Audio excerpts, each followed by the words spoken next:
dafa am témoignage boo bëggoon def waaw bisimilah waxal sénégalais ñu ngi lay dégg.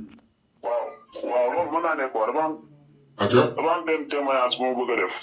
bëgg a dëggal nit ñi maanaam li ñuy wax ci coronavirus bi. waaw ci vaccin yi. waaw. maanaam man dafa am lu may xamal sénégalais loo xam ne si ne maanaam bëriwul lu tuut te bëriwul mooy. vaccin yi képp koo xam ne si ne yaa ngi koy def. sa bakkan mi ngi ci xottu gerte. muy Johnson mooy lu mu ci mënta doon man bu ma amoon lu ma gënal bépp sénégalais du ci laal dara. mais maanaam weddi nag sama bët daf maa may man te li may wax nii kenn soxalu ma lem kenn soxalu ma kaan damay wax te yàlla rek tax ngir bëgg sénégalais xam fi ñuy teg seen tànk.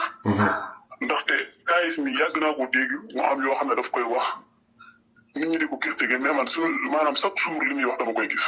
am na benn paa boo xam ne sama dëkkandoo la. dafa vaccin wu. te moom fi mu ne nii dafa jabetoon vaccin wu. gars yi dagg tànk bi te tiiw dee na. loolu man maa koy wax sénégalais yi di ñaax sénégalais yi nag pour ñu bañ a vaccin wu. vaccin yi ku ko laal du la def dara nag ci tàng-tàng mën nga dem ba ñaari weer la def dara mais bu premier weer bi jeexee ba ñaareel ba ñetteel bi mu tàmbale la attaqué. sénégalais yi fi mu ne nii ñi nga xam ne si dañ ko jot a laal ñi ñuy téye comme picc.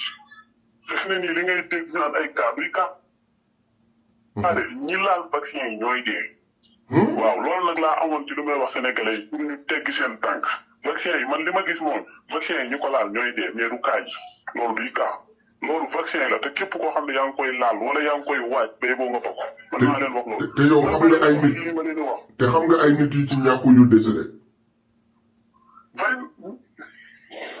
nit bari laa lay wax loolu du jeex du xaaj li ma ci gis laa daf du jeex du xaaj léegi man li may encouragé sénégalais en tant que sénégalais li ma leen di ñaanal daal mooy ñu bañ a laa fi kii waxuma nag ngir maanaam comme maanaam di wax ngir nit ñi dégg te damay wax te yàlla rek tax te bis dina ñëw dinaa ko layoog sama borom te li may wax wallahi wal azim dama ci am lu ma leer te man xol laa leen wax li ma bëggal sama bopp nag laa leen bëggal bu fekkee li ñuy wax gëm nañ ma fa lillahi alhamdu bu ma gëmul nag taw ñoo ngi noonu baax na. jërëjëf mon frère message bi jàll na. waaw dinañ ko publier Sénégalais yëpp jot ko. baax na jërëjëf.